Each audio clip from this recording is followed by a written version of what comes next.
Bismillahirrahmanirrahim. Assalamualaikum warahmatullahi wabarakatuh. Selamat pagi, siang, sore, dan malam kepada para penonton video ini. Pertama-tama, saya mengucapkan terima kasih kepada teman-teman yang sudah berkenan melihat video ini. Lalu, yang saya hormati Dr. Darsef, MSI, selaku dosen pengampu mata kuliah kewirausahaan, kelas PKB 2020. Yang saya hormati para penonton video ini, dan yang saya banggakan, teman-teman mahasiswa Pendidikan Kimia B 2020. Pada kesempatan kali ini, saya akan mempresentasikan mengenai proposal usaha produk berbahan dasar kimia, yaitu produk margarin dari minyak kelapa sawit.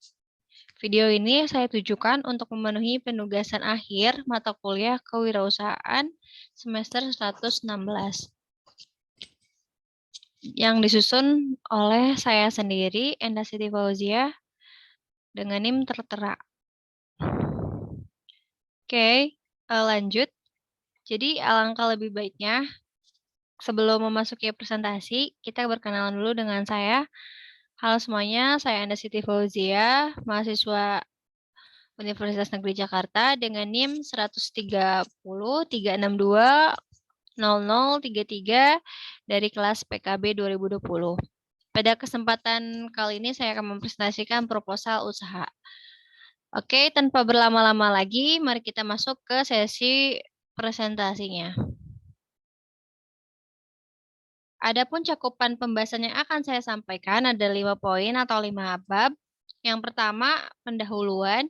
Di pendahuluan ini mengandung latar belakang usaha ini, teori pendukungnya, lalu manfaat atau khasiat dari produk serta bahan-bahannya. Yang berikutnya itu manfaat dari usaha ini dan tujuan usaha ini. Lalu untuk yang poin kedua atau bab kedua, dia adalah tinjauan umum rencana usaha berisi tentang identifikasi peluang usaha, nama usaha dan filosofinya, lalu logo usaha dan filosofinya, dan lokasi usaha. Lalu yang ketiga, yaitu gambaran pelaksanaan usaha yang terdiri dari alat dan bahan yang digunakan untuk membuat produk. Berikutnya itu cara pembuatan produknya. Berikutnya pengemasan dan jadwal kegiatan usaha. Lalu yang keempat, tentang keuangan berisi 2 bagian, di mana ada rancangan anggaran pembiayaan atau pengeluaran, serta estimasi laba atau pendapatan. Terakhir, poin kelima atau bab kelima itu berisi manajemen usaha, berisi tentang analisis pasar dan sasaran konsumen, lalu strategi pemasaran, dan yang terakhir adalah analisis SWOT dari usaha ini. Nah, lanjut ke yang pertama, yaitu poin 1 pendahuluan. Lanjut, yang pertama adalah latar belakang. Adapun latar belakang yang mau latar belakangi usaha ini adalah yang pertama, bahwa di kehidupan sehari-hari itu tidak lepas dari yang namanya produk margarin. Karena dalam kehidupan sehari-hari ini sering kita jumpai produk margarin yang ditambahkan ke dalam aneka makanan, terutama aneka makanan yang bergerak di bidang bakery. Lalu berikutnya, margarin juga dapat dimanfaatkan dalam pembentukan produk bakery seperti bolu, roti, dan lain-lain. Bahkan ketika sekarang ini dalam kondisi keadaan kelangkaan minyak goreng, margarin pun juga dapat dimanfaatkan sebagai media penggoreng. Yang berikutnya, bahwa Organisasi Kesehatan Dunia atau WHO pada tahun 1990 menganjurkan bahwa mengkonsumsi lemak sebanyak 20-30% merupakan kebutuhan energi total yang baik untuk kesehatan. Tapi di margarin sendiri nanti akan dijelaskan komposisi antara lemak dan bahan lainnya. Justru di produk margarin kandungan lemaknya itu lebih dari 20-30%, yang artinya itu sudah mencukupi dari energi total yang dibutuhkan untuk tubuh atau kesehatan. Dari ketiga latar belakang tersebut, pengusaha muncul ide untuk mengembangkan usaha produk margarin yang memanfaatkan teori kimia. Lanjut ke yang berikutnya yaitu teori pendukung. Teori pendukung ini adalah beberapa teori bisa dari secara umum atau secara kimia yang mendukung usaha ini. Yang pertama itu bahwa margarin merupakan produk makanan berbentuk plastis, bisa padat maupun semi padat, yang merupakan emulsi dari air dalam lemak. Nah, ini dia. Di sini ada ilustrasi bahwa ada fasa minyak yang dicampurkan dengan fasa air akan menghasilkan emulsi margarin. Nah, dari pembuatan margarin sendiri, dia memanfaatkan dua teori kimia. Yang pertama itu teori koloid, pada materinya itu emulsi, dan yang kedua adalah teori adsorpsi. Nah, di mana sih teori adsorpsi ini dipakai? Teori adsorpsi sama teori koloid emulsi ini akan dipakai pada saat proses pembuatannya. Di sebelah kanan sudah tertera 4 tahap membuat margarin. Ini tahap secara kimia sih sebenarnya, namun pada prakteknya tidak selamanya keempat-empatnya itu ada gitu. Bisa dilihat sama teman-teman di sebelah kanan, ada 1-4, di mana ini adalah tahap pembuatan margarin. Yang pertama ini tahap netralisasi, tahap kedua itu tahap pemucatan, tahap ketiga hidrogenasi, tahap keempat emulsifikasi. Untuk tahap pertama, tahap netralisasi. Namanya netralisasi. Jadi harus ada yang dinetralkan. Apa sih sebenarnya yang dinetralkan? Jadi yang dinetralkan adalah si minyaknya atau bahan dasar utamanya. Jadi minyak itu kita bebaskan dari asam lemak bebas. Gimana sih caranya untuk membebaskan asam lemak bebas tersebut dari minyak asli? Caranya yaitu dengan mereaksikan atau mencampurkan minyak kelapa sawitnya itu menggunakan suatu reaksi berupa basa. Kalau di industri margarin dalam skala besar, biasanya digunakan basa kaustik atau NaOH. Pemilihan NaOH untuk sebagai reaksi ya, sebagai pereaksi yang ditambahkan dengan minyak itu karena dinilai lebih efektif dan efisien bagi usaha margarinnya dalam skala besar. Nanti ketika asam lemak bebasnya sudah dipisahkan dari minyak aslinya, minyak hasil netralisasi tersebut memasuki tahap pemucatan. Namanya juga tahap pemucatan. Jadi si minyak itu kita buat pucat. Pucat di sini dalam artian atau bertujuan juga untuk menghilangkan zat-zat warna yang tidak disukai oleh minyak. Karena minyak sendiri mempunyai sifat yang tidak menyukai zat-zat warna tertentu yang ada dalam minyak. Gimana sih cara memisahkannya? Jadi pada tahap pemucatan ini dia muncul teori adsorpsi atau penyerapan. Caranya adalah dalam teori adsorpsi kan kita mengenal adsorben dan adsorbat. Kita menggunakan adsorben untuk menyerap zat-zat warna yang tidak disukai oleh minyak. Sehingga pada tahap kedua ini caranya minyak dari hasil netralisasi tersebut kita campurkan dengan atau kita reaksikan dengan sebuah karbon aktif misalnya sebagai adsorben. Nanti karbon aktif tersebut akan menyerap zat-zat warna yang tidak disukai oleh minyak. Nah, setelah proses pemucatan, kan ini minyaknya sudah itu ya, sudah istilahnya itu sudah benar-benar steril dari asam lemak bebas, dari zat-zat warna yang tidak diinginkan. Lalu setelah itu si minyaknya masuk ke dalam tahap hidrogenasi. Tahap hidrogenasi adalah tahap penambahan hidrogen pada minyak murni. Minyak murni di sini minyak yang sudah dihasilkan dari proses atau tahapan pemucatan. Minyak hasil dari tahap kedua, kita tambahkan dengan hidrogen, namanya hidrogenasi, dan proses hidrogenasi ini tidak serta-merta begitu saja, tetapi ia membutuhkan sebuah katalis. Katalisnya yaitu serbuk nikel untuk mempercepat proses hidrogenasi pada minyak tersebut gitu. Nanti di slide berikutnya akan dijelaskan tentang reaksi hidrogenasi pada pembuatan margarin. tahap yang terakhir yaitu tahap emulsifikasi. Namanya juga ada kata emulsi, sehingga pada tahap 4 ini dia adalah tahap pembentukan emulsi antara fasa minyak dengan fasa air, sesuai yang ada di gambar kiri. Ketika fasa minyak dicampurkan dengan fasa air, akan terbentuk emulsi margarin. Nah, itu dia 4 tahap pembuatan margarin secara kimia. Namun pada praktiknya terkadang ada beberapa tahap yang tidak dilakukan mengingat keterbatasan alat dan bahan yang digunakan. Biasanya tahap 1 sampai 4 ini dipenuhi semua ketika produk usaha margarinnya itu dalam skala besar, sehingga alat dan bahannya pun mumpuni untuk dilakukan 4 tahap tersebut. Lanjut. Nah, ini dia tadi saya sudah sering menyinggung hidrogenasi pada tahap pembuatan margarin. Jadi gimana sih ininya ya, reaksi hidrogenasinya? Nah, di sini ada proses hidrogenasi dalam pembuatan margarin. Bisa dilihat teman-teman.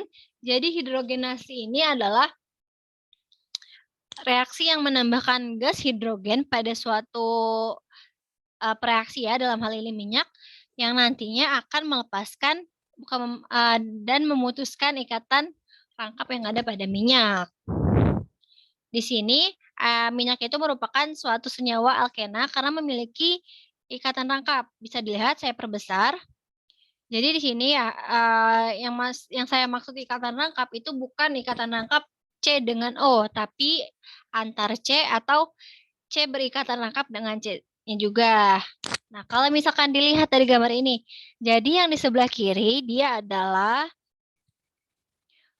senyawa minyak, lalu ditambahkan hidrogen. Senyawa minyak ini merupakan trigliserida yang terdiri dari 3 asam karboksilat. Mana sih asam karboksilatnya? Bisa teman-teman lihat. Di sini ada gugus karboksil, yaitu C berikatan rangkap dengan O, lalu ada lagi cabangnya ke kanan.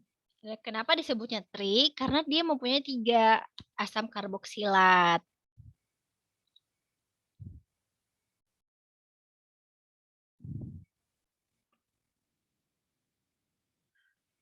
Dari 3 asam karboksilat tersebut, masing-masing masing-masing hidrogen, dia akan memutus ikatan rangkap yang ada di masing-masing asam karboksilat tersebut.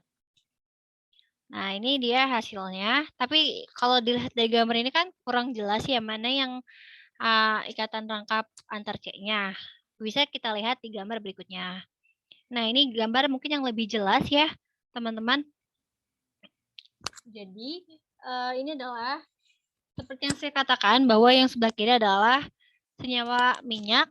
Ini bisa dilihat nih, di sini lebih jelas ada ikatan rangkap, yaitu C dengan C, nanti C-nya itu akan memiliki 1H. Dan di sini adalah posisi ikatan rangkapnya.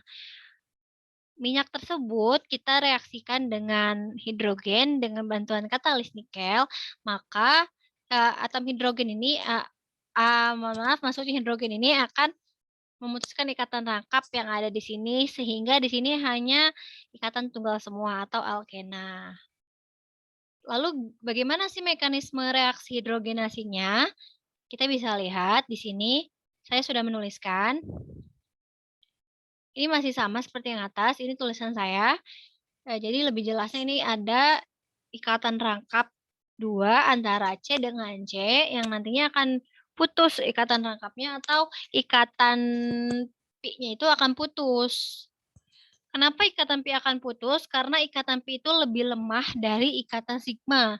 Ikatan sigma itu diibaratkan 2 tangan yang sedang bergenggam, dan ikatan pi itu seperti 2 tangan yang sedang gini. Ketika kayak gini kan susah, lebih mudah untuk dilepas gitu.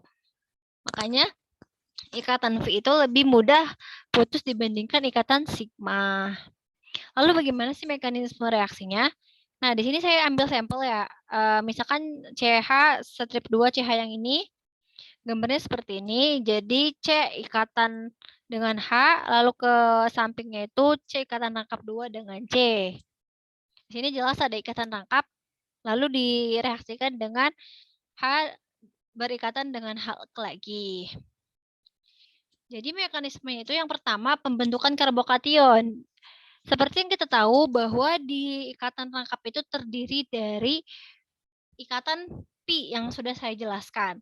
Nah, ikatan pi ini terdiri dari 2 elektron, di mana 2 elektron tersebut akan cenderung berpindah ke C ini, atom C yang di kanan dan yang di kirinya.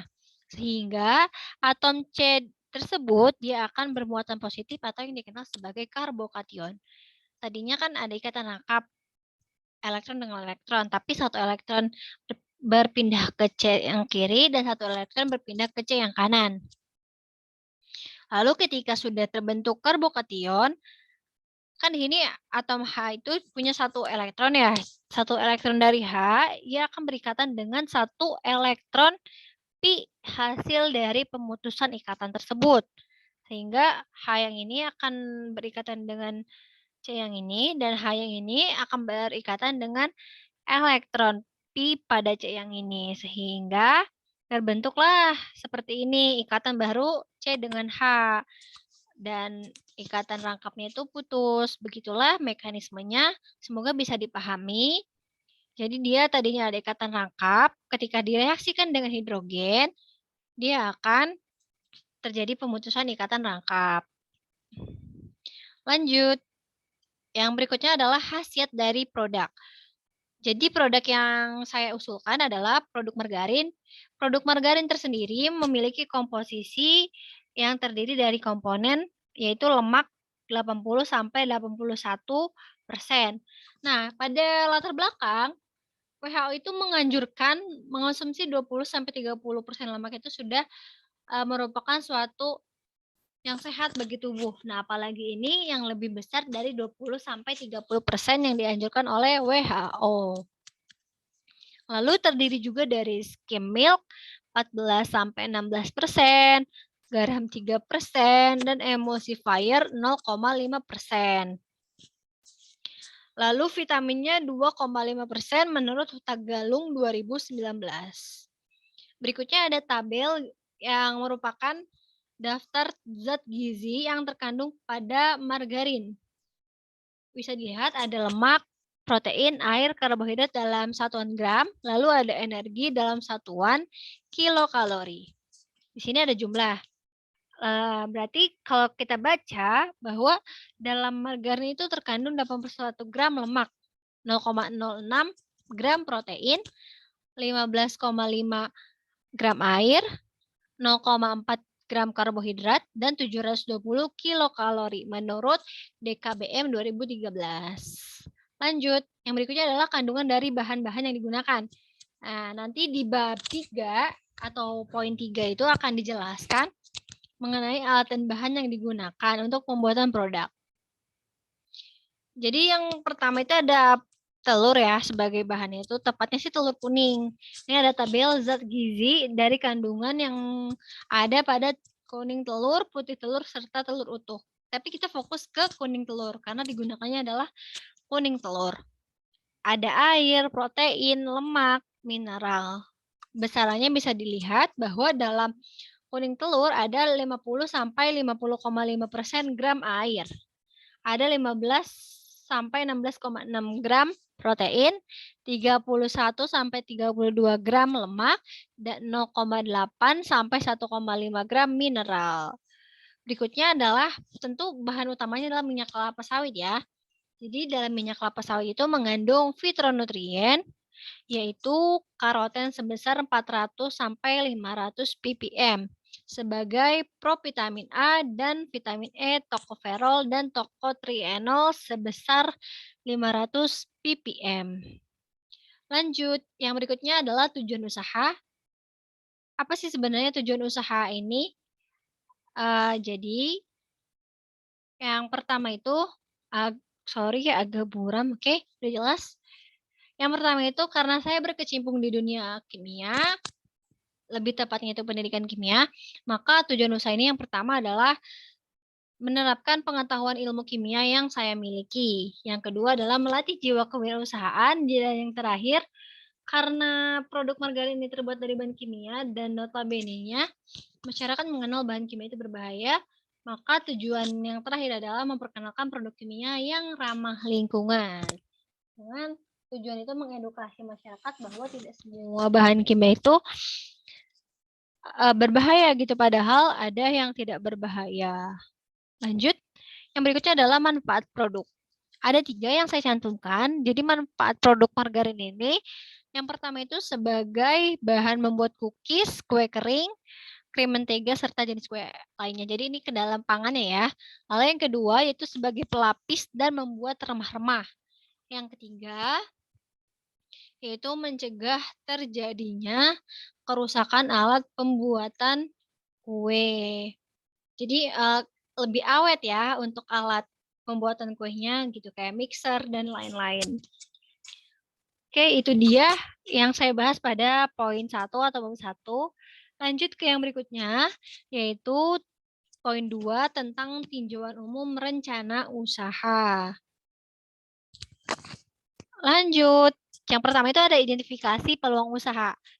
Poin 1, jadi bahwa yang menjadi peluang usaha produk margarin ini adalah kuliner bakery. Teman-teman pasti tahu kuliner bakery kayak bolu, kue, dan lain-lain. Itu adalah salah satu jenis kuliner yang sangat digemari oleh setiap kalangan. Baik anak-anak, pemuda, remaja, orang tua, dewasa, dan lain-lain. Nah, lalu yang berikutnya, pembuatan aneka makanan bakery itu seperti bolu dan lain-lainnya tidak terlepas dari produk margarin. Artinya, peluang usaha ini tergantung pada kuliner bakery secara mayoritasnya. Sebab produk bakery pun membutuhkan produk margarin dalam pembuatan usahanya.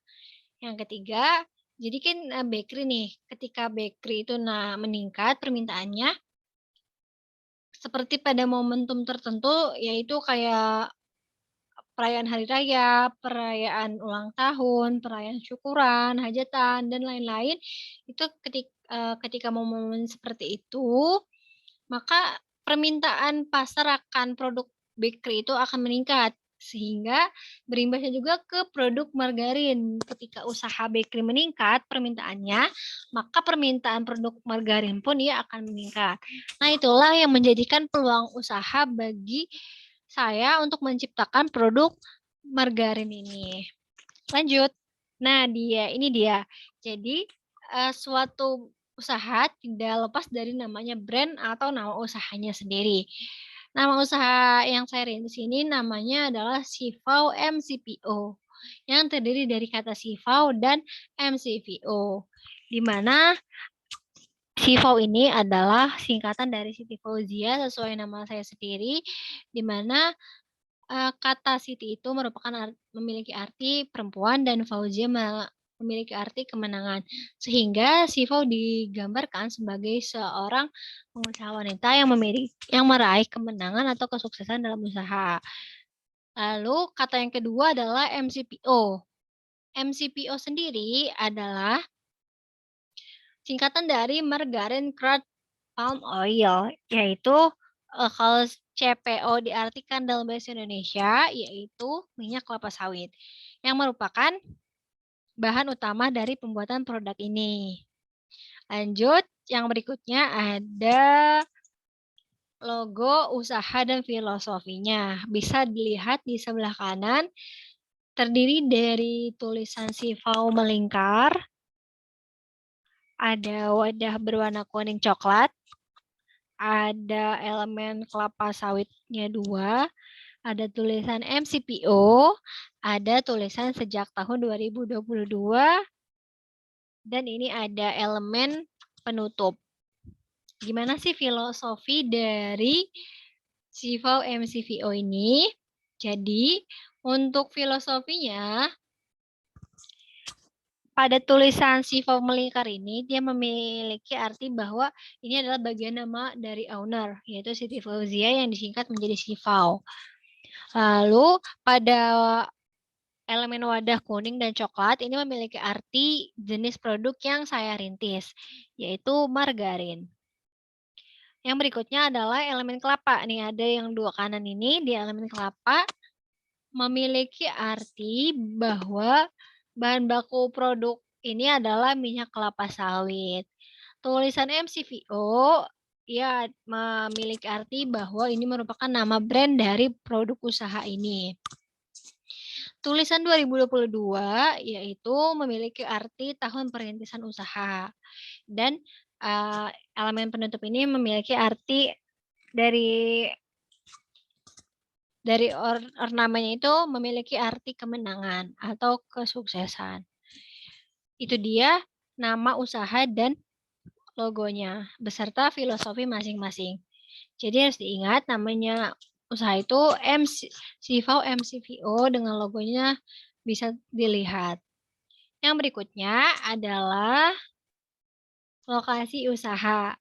Di mana lokasi usaha ini kami buat dalam dua jenis, ada offline dan online. Untuk offline, kita berpusat pada sebuah toko yang berada di sekitar pengusaha bakery, tapi dalam ranah kecil ya pengusaha bakery-nya, dan berlokasi di Kabupaten Kuningan, Jawa Barat. Untuk mengembangkan usaha ini dibuka cabang pada 4 kota besar, yaitu Jakarta, Bogor, Bandung, dan Semarang. Lalu ketika untuk sistem penjualan online, kita memanfaatkan e-commerce Shopee untuk menyebarluaskan produk usaha ini. Lanjut, yang berikutnya adalah gambaran produk. Jadi, margarin adalah suatu produk makanan berbentuk emulsi padat atau semi padat yang dibuat dari lemak nabati dan air. Lemak nabati di sini yaitu minyak kelapa sawitnya. Dan margarin mengandung 80% lemak, 16% air, serta beberapa zat lainnya. Nah, beberapa zat lainnya itu kan berarti 4% ya, karena 80% tambah 16% 96, 4%-nya itu merupakan beberapa zat lain. Ada 5 gambaran tentang produk ini. Jadi yang pertama, bahwa produk margarin ini merupakan jenis produk kimia pangan karena ia memanfaatkan produk kimia, memanfaatkan teori kimia, dan memanfaatkan bahan-bahan yang ada dalam ilmu kimia. Lanjut yang berikutnya bahwa produk ini merupakan produk yang terbuat dari minyak kelapa sawit. Poin 3, bahwa produk ini atau margarin memanfaatkan teori kimia materi koloid emulsi dan adsorpsi yang sudah saya jelaskan pada poin 1 yaitu pendahuluan. Lanjut, yang keempat, produk ini dikemas dengan cup jelly packaging guna keamanan pada produk. Inilah yang menjadi satu keunggulan produk ini dibandingkan produk margarin lainnya. Lalu diproduksi sebanyak 250 pieces per bulan. Nah, untuk uji coba pertama kalinya, owner sendiri membuka 4 bulan dengan 2 bulan produksi dan sisanya untuk kegiatan lainnya. Nah, karena 2 kali produksi, jadi total margarin yang diproduksi adalah 500 pieces. Jadi gini, di 2 bulan itu, dia terdiri dari produksi tahap 1 dan produksi tahap 2. Sehingga totalnya adalah 500 pieces. Untuk detailnya akan dijelaskan pada slide-slide berikutnya. Lanjut ke poin 3. Poin 3 mengenai gambaran pelaksanaan usaha. Apapun pelaksanaan usaha akan digambarkan pada poin 3 atau bab 3 ini. Lanjut.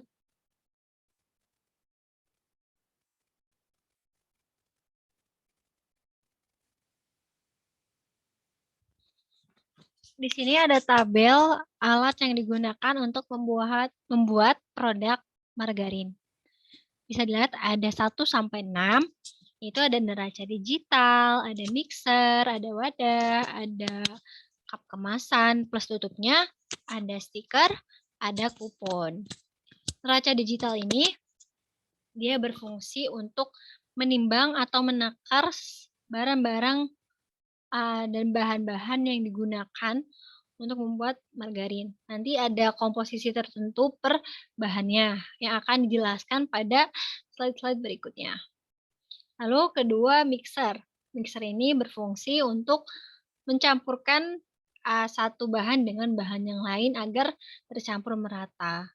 Yang ketiga yaitu maksudnya wadah tersendiri memiliki fungsi untuk menampung adonan yang sudah dimixer, sehingga tidak berceceran ke manapun yang ada di sekitar dapur pembuatannya. Yang keempat, ada cup kemasan dan tutup. Ini adalah sampel dari kemasan yang akan kami buat, atau yang akan saya buat, yaitu berupa cup dan dilengkapi tutup. Kenapa dilengkapi tutup? Karena untuk memberi keamanan pada produknya. Yang kelima adalah stiker. Jadi stiker ini didesain untuk diletakkan pada tutup kemasan ini. Jadi nanti tutup kemasan akan diberikan stiker sebagai itu ya greeting terima kasihnya, ucapan terima kasih untuk ordernya. Sini ada beberapa desainnya. Ada tulisan thank you per order, lalu ada logo dari usaha ini, dan ada kontak person dari usaha yang sedang dibangun. Berikutnya adalah kupon. Kupon ini fungsinya adalah untuk sebagai strategi marketing juga sih sebenarnya, strategi pemasaran.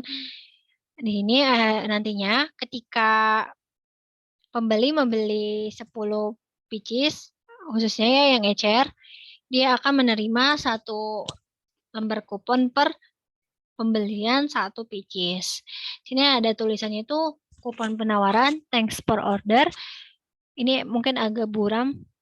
Di sini ada kumpulkan 10 kupon untuk menukarkan 10 kupon tersebut dengan 1 pieces margarin.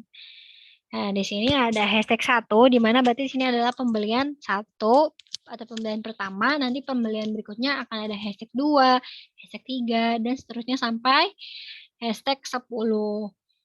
Jadi ketika pembeli sudah membeli 10 pieces, ia akan mendapatkan 10 kupon kan. Nanti dari 10 kupon itu dapat ditukarkan dengan 1 pieces margarin. Lanjut. Saya perkecil dulu. Yang berikutnya adalah bahan yang digunakan untuk membuat produk margarin. Sorry, agak sedikit buram. Jaringannya oke, udah bagus. Ada 6 bahan yang digunakan untuk membuat produk margarin. Di antaranya ada minyak goreng, VCO, ada telur, ada lemon, susu UHT, dan garam. Oke, kita bahas satu persatu. Untuk minyak goreng itu merupakan bahan utama yang akan dicampurkan dengan VCO. VCO ini adalah virgin coconut oil. Nanti poin 1, bahan 1 dan bahan 2 adalah bahan utama. Sedangkan telur sampai garam ia merupakan bahan tambahan. Seperti itu. Yang berikutnya adalah prosedur pembuatan produk. Ada 4 tahap. Yang pertama itu tahap persiapan. Jadi di tahap persiapan kita menyiapkan bahan dengan takaran ya. Ini kan takaran ya. Jadi ada komposisinya tertentu. Nah, di sini ada komposisi per pieces. Jadi ketika membuatnya 50 berarti tinggal dikali 50 pieces. Nah, yang pertama itu ada minyak goreng tadi sebanyak 45 gram, 1 sendok garam, 30 gram VCO, 20 gram susu UHT, dan setengah buah perasan lemon. Nanti kan saya jelaskan bahwa saya akan membuat 500 pieces produk margarin selama 2 bulan. Berarti nanti tinggal dikali aja kelipatannya. Namun kan untuk itu saya pada produksi tahap 1 kan saya membuat 120 pieces dulu. Berarti nanti saya membuatnya itu tinggal 45 dikali 250 pieces. Lanjut. Yang berikutnya, jadi ketika semua bahan sudah ditakar menurut komposisinya masing-masing, kita itu mencampurkan dulu bahan utama, yaitu minyak goreng dengan VCO. Misalkan ini contohnya yang 1 pieces, jadi dicampurkan 45 gram minyak dengan 30 gram VCO. Lalu keduanya itu dimixer menggunakan mixer selama kurang lebih 15 menit sampai terbentuk emulsi pada keduanya. Lalu ketika sudah terbentuk emulsi, kita tambahkan bahan-bahan lainnya seperti telur, garam, susu UHT, dan perasan lemon ke dalam adonan tadi. Tapi masukinnya itu satu persatu. Kayak misalkan ini, tadi minyak goreng dengan VCO sudah terbentuk emulsi ya. Setelah terbentuk emulsi kita masukkan dulu telur. Habis itu diaduk lagi kurang lebih 15 menit sampai terbentuk adonan yang merata. Setelah itu masukkan garam. Jadi dimasukkannya itu satu persatu, tidak sekaligus. Lanjut, ketika semuanya bahan sudah dimasukkan, sudah diaduk dan udah rata, kita masukkan pada tahap pengerasan, yaitu dengan cara adonan tersebut kita masukkan ke dalam cup kemasan ya tepatnya, dan tapi jangan ditutup dulu. Setelah dimasukkan, kita masukkan dulu ke lemari es untuk memproses pengerasan. Nanti diangkatnya atau disajikannya setelah ia mengeras. Lanjut ke yang berikutnya, yaitu ada kemasan produk. Kemasan produk ini dibagi menjadi dua, yaitu kemasan dasar dan kemasan luar. Kemasan dasar bisa dilihat sebelah kanan ada cup kemasan. Nah, itu dia modelnya. Jadi per pieces itu dibuat 100 gram margarin. Di dalam kemasannya atau tutupnya itu disertakan logo usaha produk kita sebagai integritas bahwa itu merupakan produk dari CIFAW MCVO. Pada kemasan dasar dikemas dengan cup dan tutup elegan dan dilengkapi logo produk CIFAW MCVO ini. Lalu setelah ditutup itu kan nanti ada stiker seperti yang dijelaskan sebelumnya. Setelah itu ketika pembeli mengorder produk ini, kita tentu saja beli plastik ya, itu plastik transparan bertuliskan terima kasih.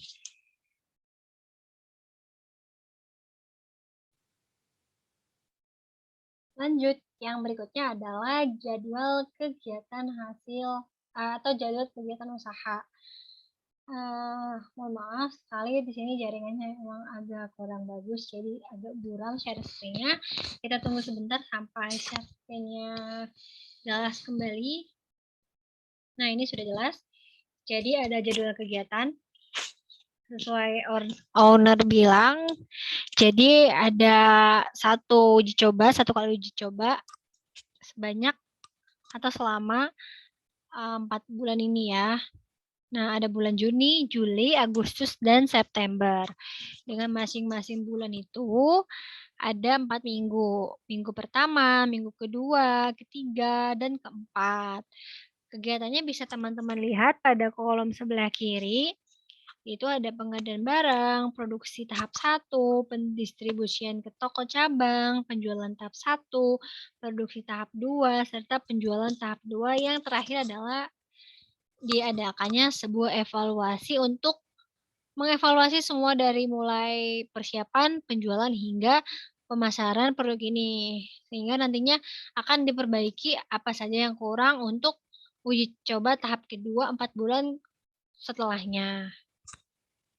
Untuk pertama yaitu pengadaan barang, dibutuhkan waktu 1 bulan atau 4 minggu yang dimulai dari bulan Juni minggu pertama sampai Juni minggu keempat. Lalu pada kegiatan produksi tahap 1 membutuhkan waktu 5 minggu atau 1 bulan lebih 1 minggu, dimulai dari bulan Juni minggu pertama hingga bulan Juli minggu pertama. Jadi ketika pengadaan barangnya sudah ada, kita langsung produksi. Jadi tidak menunggu barangnya semua ada. Ketika barangnya sudah ada, baru kita produksi. Dan jadi intinya tidak menunggu barang semuanya ada. Tapi kita mencicil ketika misalkan 1 minggu sudah ada sekitar setengahnya, ya kita langsung produksi, seperti itu. Lanjut ke tahap berikutnya, yaitu tahap pendistribusian ke toko. Ini dilakukan pada 5 minggu, yaitu bulan Juli minggu pertama sampai bulan Agustus minggu pertama. Yang keempat, yaitu penjualan tahap 1. Karena kita selesainya Juli minggu pertama ya produksinya, tapi kita tidak apa-apa menjual pada mulai dari Juni minggu keempat. Karena kan sudah ada 3 minggu produk yang dibuat. Walaupun tidak semuanya, tapi kan sudah ada yang dibuat. Nah, penjualannya itu mulai dari minggu keempat Juni sampai September minggu keempat. Yang berikutnya, tahap produksi kedua atau produksi kedua. Dia membutuhkan waktu 5 minggu juga, mulai dari bulan Agustus minggu kedua sampai September minggu kedua. Ini dilakukannya setelah pendistribusian ke toko. Jadi kita habiskan dulu untuk produk tahap 1, baru dilanjutkan dengan produksi tahap 2. Lanjut ketika penjualan tahap 2 itu kan menyesuaikan produksi tahap kedua. Ketika produksinya mulai Agustus minggu kedua, ya kita juga penjualannya mulai dari hari itu juga sampai September minggu keempat. Dan diakhiri dengan evaluasi pada 2 minggu terakhir. Tepatnya pada September minggu ketiga sampai September minggu keempat. Lanjut. Nah, itu dia pembahasan yang cukup menarik ya di poin ketiga. Bisa dibilang itu hatinya dari sebuah usaha. Dan kita beralih saja untuk mempersingkat waktu, ada poin 4. Ini yang merupakan jantungnya suatu usaha, yakni keuangan. Lanjut. Nah, di keuangan sudah saya jelaskan pada sebelumnya, pada bagian cakupan pembahasan itu terdiri dari perhitungan anggaran pembiayaan atau RAB dan estimasi laba atau pendapatan. Yang pertama dulu ya, jadi perhitungan pembiayaan atau RAB. Biaya yang dikeluarkan ada 3 jenis. Ada biaya operasional, biaya fixed cost atau FC, dan biaya variable cost atau VC. Untuk pertama, ada biaya operasional. Jadi biaya operasional adalah biaya yang dikeluarkan berkenaan dengan pengeluaran jasa. Tadi ada bahan, ada alat yang menggunakan stiker ya sama kupon. Itu kan tidak mungkin saya buat sendiri. Jadi memanfaatkan jasa orang lain yang harus dibayar.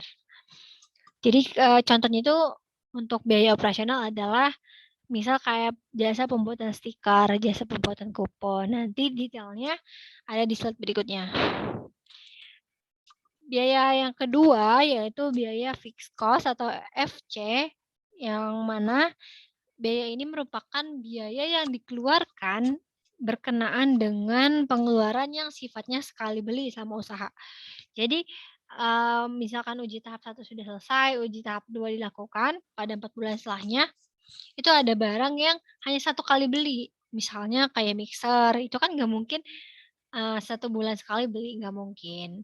Jadi itu contoh dari fixed cost, yakni pengeluaran membeli mixer. Nanti detailnya juga akan dijelaskan pada slide berikutnya. Yang terakhir ada biaya variable cost atau VC. VC ini adalah biaya yang dikeluarkan berkenaan dengan pengeluaran yang sifatnya tidak sekali beli. Kan ada ya yang tidak sekali beli ini lebih ke bahan sih. Jadi ketika produksinya meningkat, maka bahan yang dibutuhkannya itu meningkat gitu. Nah, selain 3 ini nanti akan dikenal istilah total cost. Total cost itu merupakan satu istilah yang menggambarkan total keseluruhan biaya yang dibutuhkan. Rumusnya itu ya berarti biaya operasional ditambah biaya fixed cost FC ditambah biaya variable cost VC. Lanjut. Nah, ini dia itu ya detailnya, detail rancangan pembiayaannya. ada biaya operasional usaha. Seperti yang saya bilang, biaya operasional berkaitan dengan jasa. Adapun pengeluaran ini terdiri dari 3. Yang pertama itu jasa cetak stiker, jasa cetak kupon, lalu sewa listrik dan lemari es. Untuk yang pertama terlebih dahulu, yaitu ada jasa cetak stiker dengan jumlah 500 pieces. Kenapa dia 500 pieces? Karena saya pikir produk ini kan akan diproduksi 500 pieces. Maka ketika customer membeli 1 pieces, ia akan memperoleh 1 stiker itunya per cup kemasan. Harga satuannya itu Rp400, sehingga total untuk pengeluaran jasa cetak stiker adalah Rp200.000. Pengeluaran yang kedua yaitu jasa cetak kupon. Kupon pun dibuat 500 pieces dengan harga persatuannya adalah Rp500. Totalnya adalah Rp250.000. Untuk yang ketiga, pengeluaran yang ketiga itu adalah sewa listrik dan lemari es. Karena usaha ini tidak mungkin membeli lemari es yang harganya berjuta-juta, jadi diputuskan untuk menyewa lemari es dan sewa listriknya sebanyak 2 kali, karena 2 kali ini diambil dari kita memproduksi sebanyak 2 tahap. Untuk per tahap itu akan disewa listrik dan lemari esnya. Dengan harga satuannya itu adalah Rp35.000, maka total pengeluaran untuk sewa listrik dan lemari es itu adalah Rp70.000. Sehingga total dari biaya operasional usaha yaitu sebesar Rp520.000. Lanjut ke yang berikutnya yaitu rincian biaya fixed cost. Bisa dilihat ada poin 1 sampai poin 3. Poin 1 ada mixer. Fixed cost saya recall kembali, fixed cost itu adalah biaya yang hanya 1 kali beli ya. Contohnya tuh mixer, dibeli 1 biji, satu buah, dengan harga satunya itu adalah Rp80.000. Maka totalnya adalah Rp80.000. Yang kedua adalah wadah untuk menampung adonan yang sudah di mixer. Dengan jumlahnya adalah 5 buah, harga persatuannya adalah Rp5.000. Sehingga total dari pengeluaran wadah adalah Rp25.000. Yang ketiga adalah neraca digital. Kita membeli 1 buah saja dengan harga Rp85.000. Totalnya adalah Rp85.000. Total keseluruhan untuk biaya fixed cost FC sebesar Rp190.000.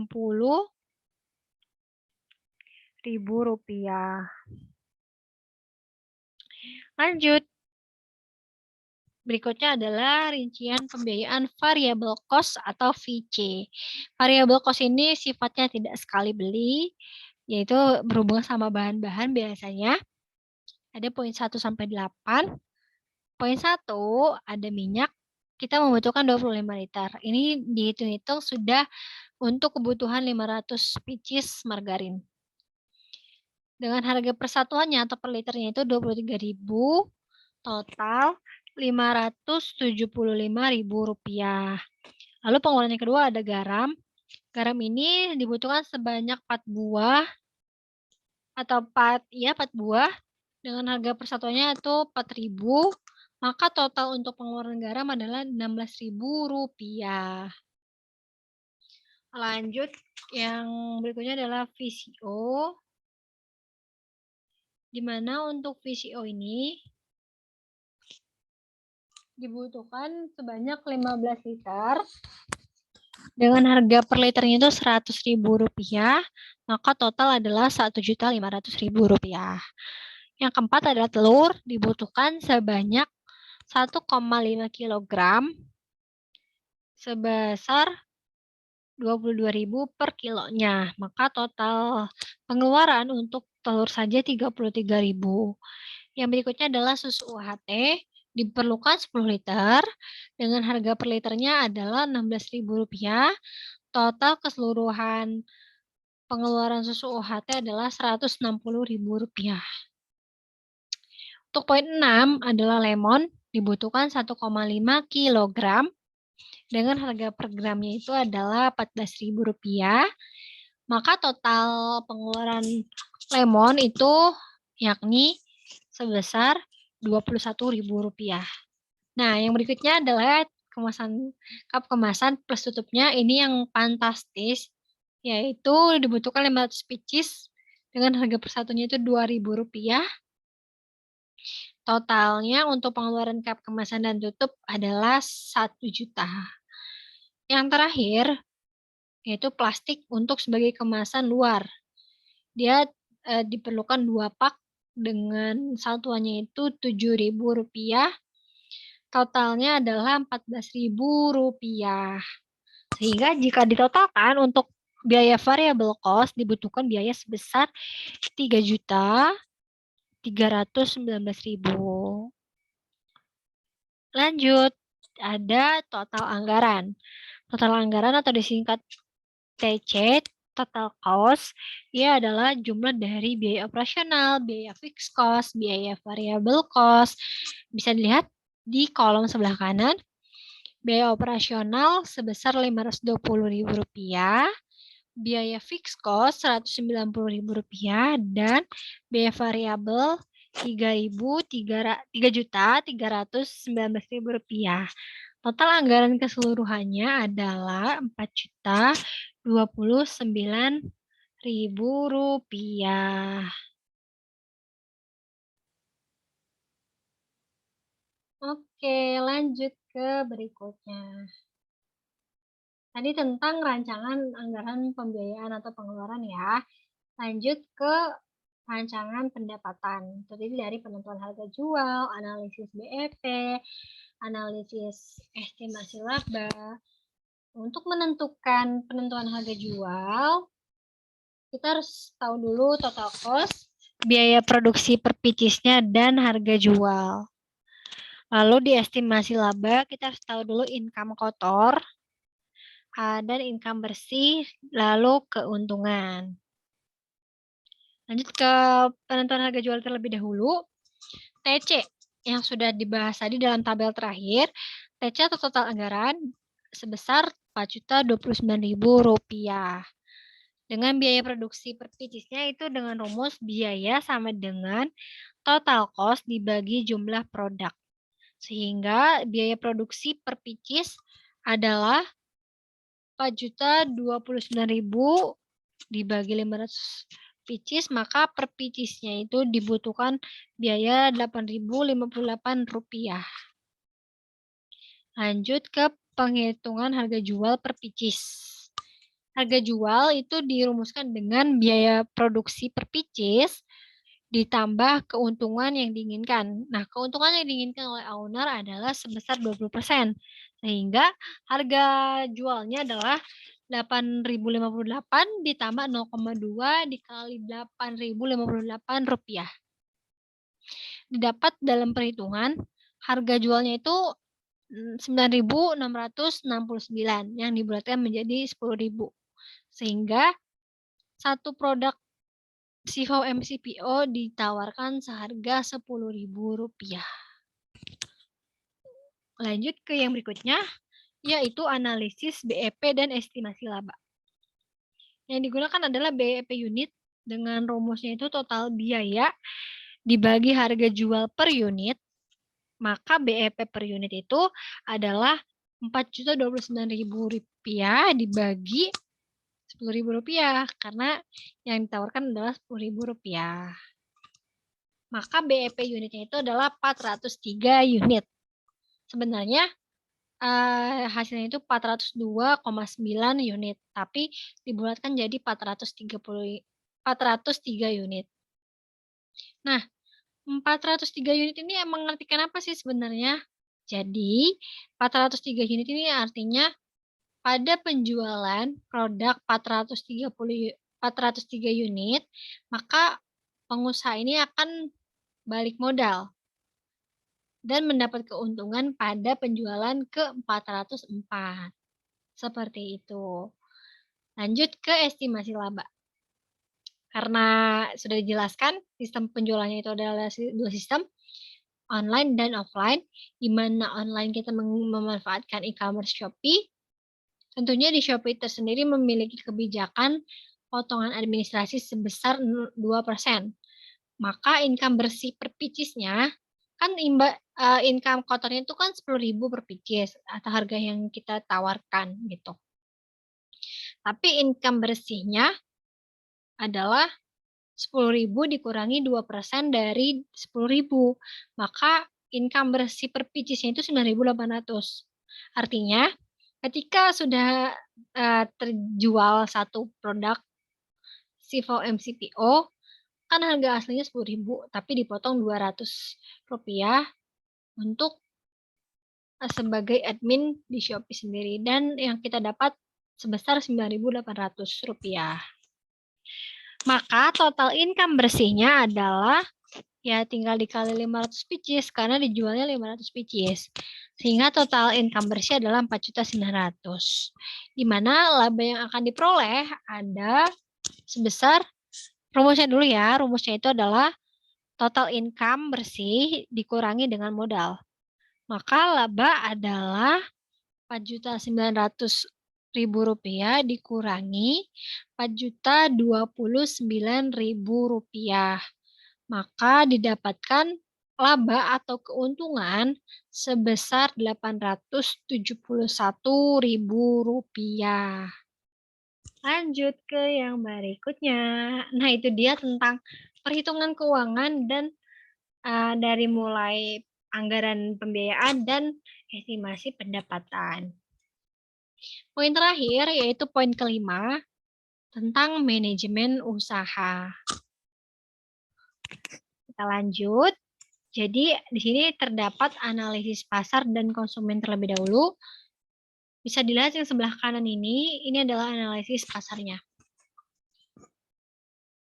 Yang pertama, peningkatan permintaan produk margarin yang dibutuhkan oleh pengusaha bakery. Jadi pasarnya produk margarin ini adalah pengusaha bakery, lebih mayoritasnya. Lalu yang kedua, kan pengusaha bakery itu akan meningkat pada suatu ketika. Misalkan pada momentum hari raya, perayaan ulang tahun, perayaan pernikahan, dan lain-lain. Itu permintaan pasar akan produk bakery itu meningkat. Ketika produk bakery-nya meningkat, maka produk untuk margarinnya pun meningkat. Nah, itulah menjadi analisis pasar kita. Pasar utama kita ada di pengusaha bakery. Yang berikutnya adalah sasaran konsumen. Nah, siapa sih yang menjadi sasaran konsumen usaha ini? Ada 5 sasaran. Yang pertama ini pengusaha bakery, ya dalam artian kecil, usaha dalam skala kecil ya, kayak misalkan usaha rumahan gitu. Lalu yang kedua, ibu-ibu rumah tangga tentunya yang sering membuat aneka kue. Yang ketiga, perusahaan yang bergerak di bidang bakery. Untuk poin 3, ini adalah pengusaha bakery yang dalam skala itu besar. Beda dengan poin 1. Kalau poin 1 itu dalam skala kecil, poin 3 ini dalam skala besar. Lanjut, yang berikutnya adalah mahasiswa tata boga, karena itu sudah menjadi lumrahnya bahwa mahasiswa tata boga sering praktik membuat makanan. Mungkin salah satunya adalah produk makanan bakery yang memerlukan margarin. Yang berikutnya adalah dosen tata boga. Ya jelas ketika mahasiswanya saja membutuhkan, apalagi dosennya gitu. Lanjut. Yang berikutnya ada strategi pemasaran 4P yang terdiri dari produk, price atau harga, flash atau tempat, sama promotion. Kita bahas satu persatu. Yang pertama ada produk. Jadi produk Sivo MCPO ini dikemas untuk proses pemasaran itu dikemas dengan cup kemasan elegan. Nah, ini merupakan salah satu strength-nya ya, strength dari usaha ini dibandingkan usaha lainnya. Sehingga ketika konsumen membandingkan Sivo MCPO ini dengan produk margarin lainnya, tentunya akan memilih produk Sivo MCPO sebab dikemas dengan kemasan yang elegan. Tujuannya adalah untuk menarik minat konsumen. Yang selanjutnya, selain itu, kita juga akan memberlakukan sistem pembelian satu bal CVO MCVO. Satu balnya itu isi 10 pieces. Nanti akan dijelaskan apa sih yang didapatkan dari pembelian satu bal. Kesimpulannya, pada strategi pemasaran dalam aspek produk, kita men-setting si produk CVO MCVO ini menggunakan kemasan elegan dan memberlakukan sistem pembelian satu bal yang berisi 10 pieces. Yang berikutnya tentang price atau harga. Harga yang ditawarkan per pieces itu kan awalnya 10.000 ya. Tapi kita kan membuat sistem satu bal yang isinya 10. Harga ukuran balnya itu kita jual seharga Rp90.000 per bal atau 10 pieces. Artinya ketika membeli satu bal, maka harga satu pieces dalam bal itu kan artinya 9.000 ya, Rp9.000. Itu akan memberikan konsumen itu hemat per piecesnya itu Rp1.000. Lumayan kan? Ketika membeli satu bal itu dia akan mendapatkan kehematan sebesar 1.000 per pieces. Kalau 10 pieces kan berarti untungnya atau hematnya itu Rp10.000. Kayak begitu. Lanjut ke strategi yang place atau tempat. Jadi tempat usaha ini dibuka pada tempat-tempat yang dekat dengan kawasan usaha bakery. Serta nantinya akan dibuka cabang toko. Kenapa dibuat outlet atau toko di dekat kawasan usaha bakery? Ya tentunya kan tujuan utama atau sasaran konsumen kita adalah pengusaha bakery. Makanya diupayakan lokasi usahanya itu adalah di dekat kawasan usaha bakery. Lanjut, yaitu promotion. Nah, ini yang gak kalah pentingnya ya dalam suatu usaha. Jadi guna melancarkan promosi produk ini, kita membuka sistem buy one get one kupon. Kalau diartikan dalam Indonesia, membeli satu mendapatkan satu kupon. Nah, ketika 10 kupon sudah terkumpul, pembeli dapat menukarkan 10 kupon tersebut dengan satu pieces produk CVO MCVO. Desain kuponnya sudah diterakan pada slide itu alat dan bahan. Nanti ada hashtag 1, hashtag 2, hashtag 3, dan seterusnya ya, sampai hashtag 10. Tapi untuk promosi poin 1 ini ada syarat dan ketentuannya, yaitu berlaku pada pembelian eceran. Jadi satu kupon itu didapat ketika membeli satu pieces si produk CVO MCVO. Lanjut, promosi yang kedua itu membuka sistem ukuran bal. Ini juga sebagai taktik promosi kita, bahwa ketika membeli satu bal itu akan didapatkan harga yang lebih hemat. Yang seperti yang sudah dijelaskan pada aspek harga atau price. Nah, ini dia yang gak kalah penting juga. Yang berikutnya ada brosur penjualan. Gak lengkap rasanya kalau kita menyusun strategi pemasaran atau marketing tanpa brosur penjualan. Jadi dibuat 2 brosur ya untuk mempromosikan produk ini. Ada brosur promosi dan brosur khasiat bahan. Untuk yang sebelah kiri dulu kita lihat, ini adalah brosur promosi yang akan disebarkan pada event grand launching produk. Nah, di sini bisa dilihat sebelah kiri, ini ada elemen-elemennya, ada best offer, ada tulisan 10%. Ini artinya ketika konsumen membeli pada waktu-waktu grand launching, dia akan mendapatkan diskon 10%. Kapan sih grand launching ini? Grand launching ini berlaku pada tanggal 15 sampai 18 Juni 2022. Grand launching CVO MCVO berbahan dasar minyak nabati. Di sini ada virgin coconut oil atau bahan utamanya, dan ini ada gambar produk kita, dan dijual seharga Rp9.000 per pieces karena diskon 10% tadi. Sehingga ketika konsumen membeli pada tanggal 15 sampai 18 Juni, ia akan mendapatkan harga sebesar Rp9.000 saja per pieces. Nah, ada lagi penawaran yang lebih hemat, yaitu ketika pembelian 5 pieces, only Rp42.000. Artinya dia akan lebih hemat, semakin hemat untuk membeli 5 pieces pada grand launching. Lanjut ke brosur yang berikutnya, yaitu brosur tentang khasiat bahan.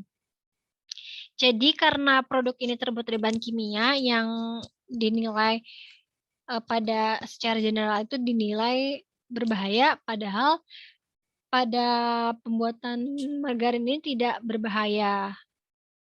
Oke, di sini ada desain brosur khasiat bahan.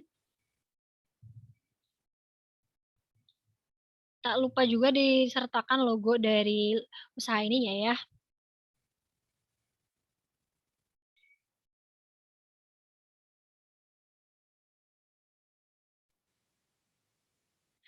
Oke, jadi di brosur khasiat bahan ini terdiri dari logo produk usaha ini, lalu ada judul khasiat manfaat bahan baku, ada dari mulai palm oil atau minyak kelapa sawitnya, ada minyak goreng, ada lemon, ada susu UHT, ada telur, di kuning telurnya, dan ada garam. Kita bisa di zoom dulu ya, ini diperbesar. Yang pertama ini ada khasiat dan manfaat dari palm oil yang memiliki khasiatnya yaitu menurunkan kolesterol dan meningkatkan kadar vitamin A. Lalu yang berikutnya, untuk minyak goreng mempunyai manfaat menunjang kesehatan jantung serta menurunkan berat badan. Yang berikutnya ada lemon. Jadi lemon ini bermanfaat atau memiliki khasiat untuk menurunkan risiko stroke dan mencegah batu ginjal. Yang berikutnya ada susu UHT. Ini adalah bahan yang memiliki khasiat untuk menjaga kesehatan tulang serta meningkatkan daya tahan tubuh. Selanjutnya ada kuning telur, berkhasiat untuk menyehatkan otak serta menurunkan risiko jantung. Yang terakhir ada garam. Garam ini berkhasiat untuk mencegah tekanan darah rendah serta memelihara keseimbangan cairan tubuh. Nah, dari berbagai bahan dari produk ini itu ditampilkan manfaat dan khasiatnya guna untuk mengedukasi masyarakat bahwa bahan yang digunakan dalam pembuatan margarin ini adalah bahan yang aman. Sumber-sumber manfaat dan khasiat tersebut didapatkan dari halodoc.com. Oke, kita bisa perkecil terlebih dahulu. Nah, dibuat 2 brosur itu guna mempromosikan produk. Satu brosur untuk promosi barang dan satu brosur lagi adalah brosur khasiat dan manfaat bahan baku. Kenapa ini dibuat? Karena kan bahan dasar produk margarin ini adalah bahan kimia. Tujuannya itu adalah mengedukasi masyarakat bahwa bahan-bahan yang digunakan adalah bahan yang bersifat aman. Lanjut ke sistem kegiatan operasional. Dia ada offline dan online. Untuk online, kita memanfaatkan marketplace Shopee. Digunakan marketplace Shopee itu karena agar dapat dijangkau lebih luas dan kecenderungan masyarakat Indonesia itu bersifat konsumtif serta lebih memilih berbelanja online dibanding berbelanja langsung ke pasar. Karena dinilai itu praktis. Bisa juga sistem COD yang dimana konsumen itu menerima barang sampai ke rumah. Selain menggunakan e-commerce Shopee, dimanfaatkan juga media sosial seperti Facebook, Instagram, WhatsApp untuk kegiatan promosinya. Sedangkan kegiatan operasional offline itu dilakukan di toko atau outlet yang berlokasi di dekat dengan pengusaha bakery. Selanjutnya ada yang terakhir mungkin ini ada SWOT analysis atau analisis SWOT dari usaha ini. Ada S, W, O, dan T. Pertama adalah S, yaitu strength, kekuatan. Yang pertama bahwa produk ini lebih sehat daripada produk mentega jika dilihat dari bahan bakunya. Jelas, Kalau mentega itu dibuat dari lemak hewani, sedangkan margarin dari lemak nabati. Lemak nabati menurut beberapa sumber itu lebih sehat dibandingkan lemak hewani. Kekuatan yang kedua atau strength yang kedua adalah produk ini dikemas dengan cup premium. Lalu weakness-nya atau kekurangan ada yang pertama itu hanya tersedia satu varian bentuk, yaitu hanya dalam bentuk cup kotak. Untuk kedepannya mungkin akan dipikirkan terlebih dahulu berbagai jenis cup-nya gitu untuk menarik konsumen, tapi juga perlu dipertimbangkan dari segi biayanya. Lanjut, yaitu kekurangan yang kedua adalah terbatas pada sasaran konsumen. Ya, dibandingkan dengan produk lainnya kayak seperti sabun mandi, shampoo, hand sanitizer, itu kan konsumennya lebih meluas gitu ya, bisa semua kalangan menggunakan. Tapi kalau produk margarin ini hanya publik-publik tertentu atau orang-orang tertentu yang menjadi sasaran produk ini. Opportunity ada peluang ya. Peluangnya itu bahwa ketika usaha produk bakery itu semakin banyak, maka menjadi peluang usaha juga untuk produk margarinnya. Sebab pengusaha bakery ini ia membutuhkan margarin untuk membuat kue yang menjadi usahanya. Lalu yang terakhir adalah threat atau ancaman, yaitu satu, meningkatnya intensitas impor margarin yang masuk ke Indonesia. Jadi kalau impor dari luar negerinya banyak, maka itu juga menjadi salah satu pesaing untuk produk usaha ini. Ini bisa disebut juga kompetitor tapi yang berasal dari luar negeri. Lalu ancaman yang berikutnya adalah meningkatnya harga minyak bumi. Tentu ketika harga minyak bumi meningkat, maka harga bahan baku pun meningkat dan menjadi satu ancaman bagi penentuan harga dari produk ini. Oke. Nah, itu dia yang bisa disampaikan dalam proposal usaha produk kimia pangan ini. Jangan lupa teman-teman mengunjungi sosial media usaha Siho MCVO, di Shopee itu @siho_mcvo, di Facebook Siho MCVO, dan di Instagram Siho_MCVO. Dan itu saja yang bisa disampaikan. Sebelumnya saya mengucapkan terima kasih kepada para penonton yang berkenan dan bersedia melihat video ini. Dan terima kasih kepada Pak Darsef yang sudah memberikan kesempatan untuk merancang proposal usaha ini. Harapannya semoga teman-teman para pembaca, para penonton video ini mendapat insight baru untuk membuat satu proposal usaha.